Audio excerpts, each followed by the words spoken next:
simple chemical circumstance led to one of the great moments in the history of our planet.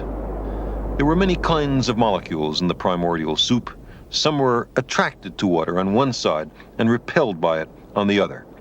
This drove them together into a tiny enclosed spherical shell, like a soap bubble, which protected the interior.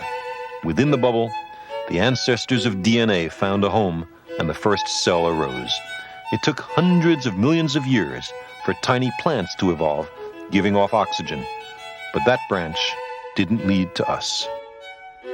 Bacteria that could breathe oxygen took over 1 billion more years to evolve. From a naked nucleus, a cell developed with a nucleus inside. Some of these amoeba-like forms led eventually to plants. Others produced colonies with inside and outside cells performing different functions, becoming a polyp attached to the ocean floor, filtering food from the water, and evolving little tentacles to direct food into a primitive mouth. This humble ancestor of ours also led to spiny-skinned, armored animals with internal organs, including our cousin, the starfish. But we don't come from starfish. About 550 million years ago, filter feeders evolved gill slits, which were more efficient at straining food particles from the water. One evolutionary branch led to acorn worms. Another led to a creature which swam freely in the larval stage, but as an adult was still firmly anchored to the ocean floor. Some became living hollow tubes, but others retained the larval forms throughout the life cycle and became free-swimming adults with something like a backbone.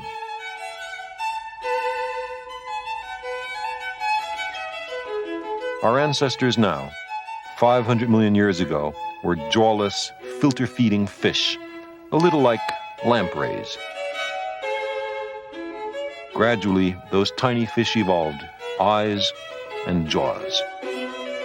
Fish then began to eat one another. If you could swim fast, you survived. If you had jaws to eat with, you could now use your gills to breathe the oxygen in the water. This is the way modern fish arose.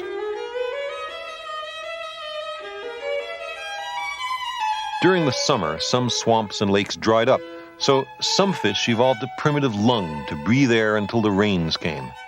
Their brains were getting bigger. If the rains didn't come, it was handy to be able to pull yourself along to the next swamp. That was a very important adaptation. The first amphibians evolved, still with a fish-like tail.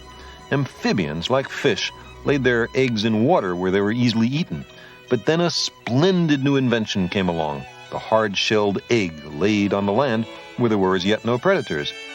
Reptiles and turtles go back to those days. Many of the reptiles hatched on land never returned to the waters. Some became the dinosaurs. One line of dinosaurs developed feathers useful for short flights. Today, the only living descendants of the dinosaurs are the birds. The great dinosaurs evolved along another branch. Some were the largest flesh-eaters ever to walk the land, but 65 million years ago, they all mysteriously perished. Meanwhile, the forerunners of the dinosaurs were also evolving in a different direction. Small, scurrying creatures, with the young growing inside the mother's body. After the extinction of the dinosaurs, many different forms developed.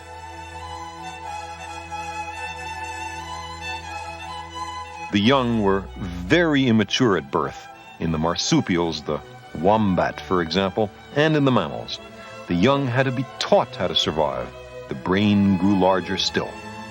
Something like a shrew was the ancestor of all the mammals.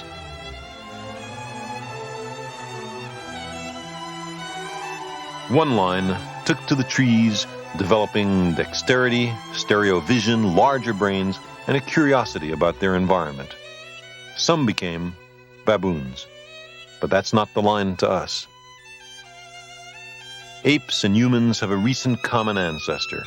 Bone for bone, muscle for muscle, molecule for molecule. There are almost no important differences between apes and humans. Unlike the chimpanzee, our ancestors walked upright, freeing their hands to poke and fix and experiment. We got smarter. We began to talk.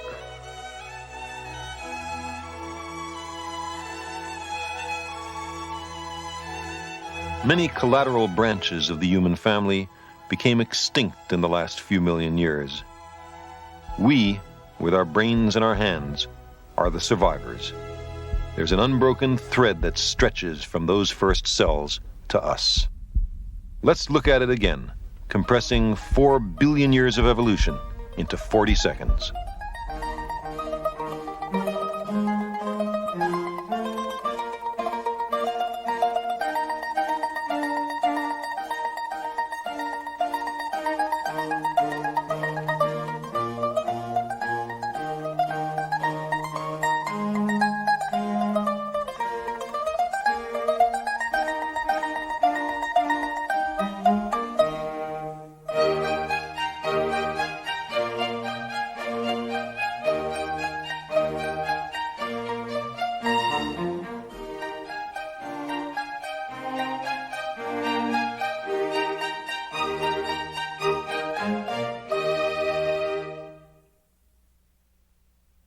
Those are some of the things that molecules do, given 4 billion years of evolution.